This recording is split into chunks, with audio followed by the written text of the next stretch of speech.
नमस्कार, स्वागत छ यहाँलाई नेप्से ट्रेडरमा।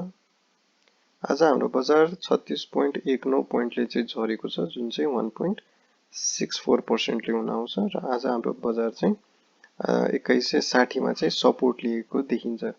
आजको दिनमा पनि 32 वटा कम्पनीहरूले कमाएका छन्। 176 वटा कम्पनीहरूले आज पनि घाटा बिहोर्नु परेको छ र 9 वटा कम्पनीको मूल्य भने जस्ताको त्यस्तै रहेको छ। टप गेनरको कुरा यदि गर्नुहुन्छ भने NBL D85, BPW, SB D87, CZBIL र MEN यी कम्पनीहरूको एकदमै ज्यादा मूल्य चाहिँ घटेको छ। सरी, यिनीहरू चाहिँ टप लुजरमा पर्छन्। त्यस्तै टप गेनरको यदि कुरा गर्नुहुन्छ भने KLBSL, CT, RFPL, UNL, GMFBS, अझै हेर्नुहुन्छ भने चाहिँ SLBSL, NGPL, PRFL, MEL र LUK मा चाहिँ सर्वाधिक मूल्य बढेको छ। MEL चाहिँ हामीले केही दिन अगाडि हिजो अस्ति पनि हामीले यसको बारेमा चाहिँ टेक्निकल एनालिसिस गरेका थियौं, जसमा चाहिँ यसमा चाहिँ बढेर जाने सम्भावना एकदमै ज्यादा छ भनेर हामीले भनिरहेका थियौं है। टर्नओभर वाइज कुरा गर्नुहुन्छ भने SHL, sebum, global IME, EBL र KBL मा चाहिँ टर्नओभर एकदमै ज्यादा आएको छ। भोल्युम वाइज हेर्नुहुन्छ भने KBL, global IME, SHL, NGPL र प्रभुमा चाहिँ भोल्युम एकदमै ज्यादा आएको छ।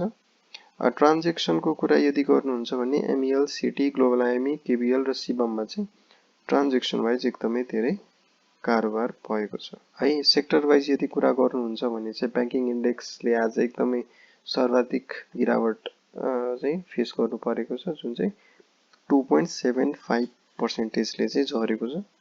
डेभलपमेन्ट बैंक 2.08% ले झरेको छ। फाइनान्स 1.87, होटल एन्ड टुरिज्ममा चाहिँ करेक्सन सकिएर अब बढ्ने पो हो कि भनेर हामीले हेर्न सक्छौं। आज चाहिँ यो बढेर झन्डै 6000 को हाराहारीमा चाहिँ होटल एन्ड टुरिज्म पुगेको छ यसको इन्डेक्स। हाइड्रो पावरमा पनि करेक्सन जारी नै छ 1.09% को। इन्भेस्टमेन्ट 1.36% ले झरेको छ। लाइफ इन्स्योरेन्समा पनि र्याली आएको छैन भनौं है, 1.45% ले नै गिरावट भएको छ।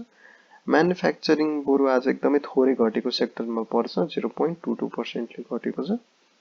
Micro finance 0.89, mutual fund 0.66, non life 0.95 र अदर इन्डेक्स 1.72। यो पनि एकदमै सर्वाधिक घट्ने सेक्टरमा पर्छ र ट्रेडिङ इन्डेक्स चाहिँ थोरै भन्दा पनि भयो, तर 0.12% ले नै घटेको छ। आज हरियो हुने सेक्टर भनेको होटल एन्ड टुरिज्म मात्रै रहेको छ। सो 6000 लाई ब्रेकआउट दिएको छ। अब यसमा हामीले इन्ट्री गर्दा पनि तपाईहरुले यदि मार्केट झरेर जाँदाखेरि पनि कमाउन सक्ने सम्भावना चाहिँ रहन्छ, किनभने यो पाली कस्तो खालको बुलाइरहेको छ भन्दा बजार घटोस् अथवा बढोस् एउटा न एउटा सेक्टरमा चाहिँ र्याली आएकै हुन्छ र फेरि पनि होटल एन्ड टुरिज्ममा आएको हुन सक्छ। त्यसकारणले त्यो पनि हेर्न सक्नुहुन्छ। टर्नओभर वाइज टोटल टर्नओभर हेर्नुहुन्छ भने चाहिँ आज 3 अर्ब पनि आएको छैन, 2.9 अर्बको मात्र आज रकम चाहिँ बजारमा फ्लोट भएको छ है। यसले चाहिँ सकारात्मक नै कुरा भन्छ। एकचोटि हामी नेप्सेको टेक्निकल डेली चार्टमा हेरौं।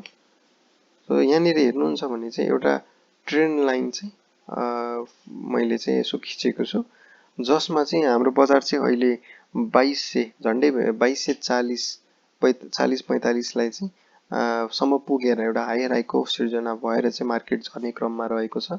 तर अहिले यो झर्दै गर्दाखेरि हामी आत्तिर सेल गर्ने भन्दा पनि मास सेन्टिमेन्ट त डराएको छैन भन्ने कुरा चाहिँ हामीले यो भोल्युमबाटै बुझ्न सक्छौं, किनभने मान्छेहरूले तल्लो प्राइसमा बेच्न चाहिँ राजी छैनन् भन्ने कुरा चाहिँ बुझिन्छ। र यो ट्रेन्ड लाइनलाई ब्रेकडाउन नदिएसम्म चाहिँ हामी आत्तिनु पर्ने छैन। हामीले होल्डै गर्दाखेरि अहिले चाहिँ स्मार्ट हुन्छ र यतासम्म आउँछ भने है यहाँबाट बढ्न सुरु गर्छ जस्तो भयो भने चाहिँ हामीले खरिद गरेर अझै थप्न पनि सक्नेछौं है त। त्यस्तै इन्डिकेटर पनि लगाएर यदि हेर्छौं, MACD लगाएर हेरौं, MACD लगाएर हेर्दाखेरि के देखिन्छ भन्दाखेरि जुन बाइ सिग्नल जेनेरेट गरेको थियो त्यो चाहिँ इनभ्यालिड, स्टिल भ्यालिड त भ्यालिड छ, तर हिस्टोग्राम भने ठूलो अङ्कले घटिरहेको छ र भोलि पनि यस्तो खालको गिरावट आयो भने चाहिँ सेल्स सिग्नल आउन सक्ने सम्भावना हुन्छ। तर यो सेल्स सिग्नल आउनु र ट्रेन्ड लाइनलाई ब्रेकडाउन दिनु सँगसँगै हुन्छ यदि घट्यो भने। त्यसकारणले चाहिँ यो ट्रेन्ड लाइनलाई ब्रेकडाउन नदिएसम्म चाहिँ हामीले होल्डै गर्नुपर्ने देखिन्छ। त्यसमै चाहिँ अलिकति समझदारी हुनेछ है। त्यस्तै बोलिङ्गर ब्यान्डको पनि अप्पर ब्यान्डमा दुईटा क्यान्डल फर्म भएको थियो। यसलाई यतातिर कन्सोलिडेट हुन चाहिँ सकेन, त्यस कारणले यसलाई छुँदा पनि छोकेको छैन। त्यही भएर अहिलेको लागि साइडवेज जान सक्ने अथवा अझै थप करेक्सन पनि आउन सक्ने सम्भावना चाहिँ हुन्छ। त्यसै गरी अब हामी हेर्छौँ भने चाहिँ अब करेक्सन देखिए तापनि अहिलेलाई चाहिँ ट्रेन्ड लाइनलाई ब्रेकडाउन नदिएसम्म चाहिँ हामीले होल्डै गर्नुपर्ने देखिन्छ। यदि यसलाई ब्रेकडाउन दिन्छ भने चाहिँ हामीले अहिलेको लागि एक्जिट गर्दा अथवा प्रफिट छ भने प्रफिट बुक गर्दाखेरि चाहिँ समझदारी त्यति बेला चाहिँ हुने देखिन्छ है। त्यसै गरी अर्को एउटा स्क्रिप्ट तपाईँहरूको लागि जुन चाहिँ आज बढेको पनि छ, एमइएल हेरौँ।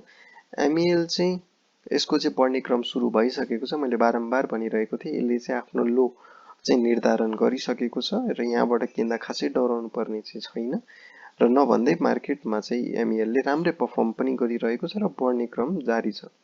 यसको हामीले पहिलो टार्गेट चाहिँ हामी चाहिँ सतर्क हुनुपर्ने एरिया भनेको 244 अथवा 40 तिर चाहिँ हामी अलिक सतर्क हुनुपर्ने देखिन्छ। किनभने यो चाहिँ यो ग्यापलाई फिल गर्नलाई मात्र आएको पो हो कि भनेर पनि सम्भावना हुन्छ। त्यसकारण हामी चाहिँ यतातिर अलिक सतर्क हुनुपर्ने देखिन्छ। यदि यसलाई पनि कटेर जान्छ भने हामीले थप लगानी गर्न सक्छौँ, किनभने नेक्स्ट टार्गेट यसको भनेको चाहिँ 270 सम्म हुन जान्छ। त्यस कारणले गर्दाखेरि चाहिँ यसमा पोटेन्सियल राम्रो छ। तपाईँहरूले यसरी नै किन्दै जान सक्नुहुन्छ। यो बढेर जाने स्क्रिप्ट मध्ये पर्छ है। आज बजार झर्दाखेरि पनि यो आज 2.22% ले नै बढेको छ है। त्यस कारणले यो चाहिँ तपाईहरू बियर नै गयो अथवा फेरि करेक्सन नै थप भयो भने पनि तपाईहरूले एउटा स्क्रिप्ट भए पनि यो बढ्छ भने तपाईँको रिस्क चाहिँ मिनिमाइज हुने चाहिँ त्यो हुन्छ। हस् त आजलाई यति नै। भिडियो कस्तो लाग्यो है, मन परेमा चाहिँ लाइक गरिदिनु होला, केही सुझाव छ भने कमेन्टमा बताइदिनु होला र च्यानलमा नयाँ हुनुहुन्छ भने चाहिँ सब्सक्राइब गरिदिनु हुनेछ भनेर मैले आशा राखेको छु। भोलिको दिनमा फेरि भेट्नेछौँ। हस् त आजलाई यति नै। धन्यवाद।